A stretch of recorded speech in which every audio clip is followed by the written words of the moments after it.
Welcome to The Explainer. Today, we're unpacking a financial concept that completely transforms reactive budgeting into something called anticipatory capital allocation. Now, I know that sounds incredibly technical, but stick with me because we're going to find out how it actually creates total, absolute peace of mind.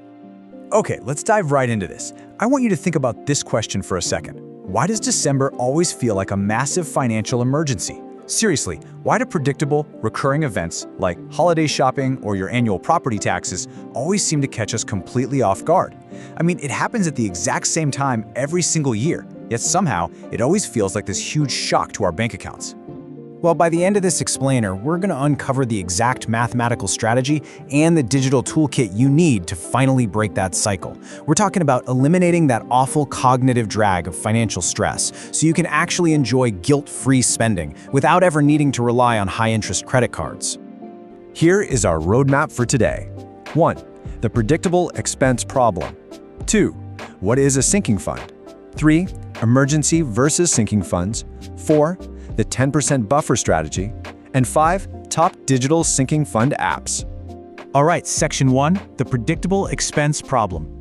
65%. According to recent research, 65% of American adults cite money as a primary source of stress. And this creates what researchers call a massive cognitive drag. Basically, people without a dedicated savings buffer are spending over 7 hours a week just obsessing over their finances. That trains your focus, it totally ruins your productivity at work, and it genuinely impacts your overall health. And you know what? A huge chunk of this stress comes from simply mislabeling our expenses. Look, things like holiday gifts, annual property taxes, new tires for that car you drive literally every day, and routine medical deductibles, those are not emergencies. They are predictable costs. The real issue is that our modern consumer economy is just packed with irregular expenses that don't neatly fit into a standard month-to-month budget. So when they finally hit, they feel like a crisis. Which brings us to Section 2. What is a sinking fund? A sinking fund is basically a dedicated savings account specifically for planned future expenses that you absolutely know are going to happen. The term actually comes from the corporate finance world. Companies use these funds to slowly sink or pay off massive long-term bond debts. But when you adapt this for personal use, it becomes an incredibly powerful tool for what we call soft saving. It lets you gradually build up cash for a specific obligation. And the best part, it gives you full permission for guilt-free spending, simply because that money has already been given that exact job. And this brilliantly illustrates the point. A 2025 Vanguard study found that individuals with 3 to 6 months of expenses in dedicated savings saw a 34% improvement in their overall financial well-being. Having a sinking fund isn't just about getting the math right, it is a profound, measurable boost to your mental health. It completely strips away the anxiety of wondering how you're going to afford your own life. Moving on to Section 3, emergency versus sinking funds. So there needs to be a strict wall between these two accounts, all based on a concept called mental accounting. Your emergency fund is strictly for the unknown unknowns. We're talking a sudden job loss or a catastrophic medical event. It's your ultimate safety net. Your sinking fund, on the other hand, is for the known knowns, like holiday shopping or that summer vacation you're planning. The absolute cardinal rule here is that you must never, ever raid your emergency safety net for a predictable purchase. Keeping them separate protects you from real crises while still letting you fund your lifestyle. All right, Section 4, the 10% buffer strategy.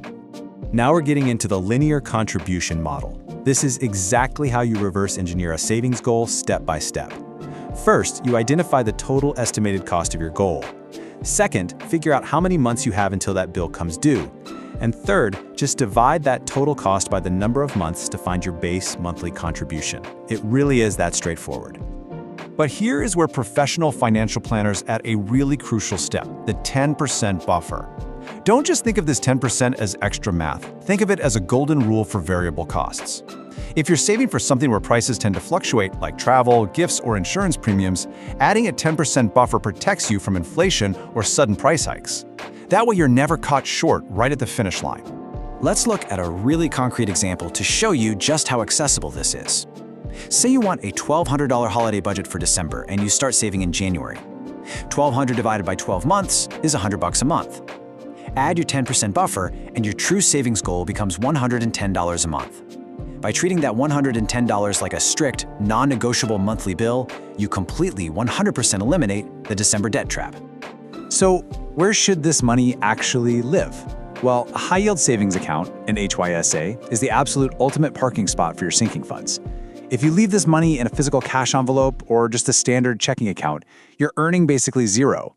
But in an HYSA, which is currently yielding around 4 to 5%, your money is actually working for you while you wait to spend it. It fights off inflation and gets you to your goal that much faster. And finally, Section 5, Top Digital Sinking Fund Apps. Now, what's really interesting about this slide is the incredible digital toolkit available to us today.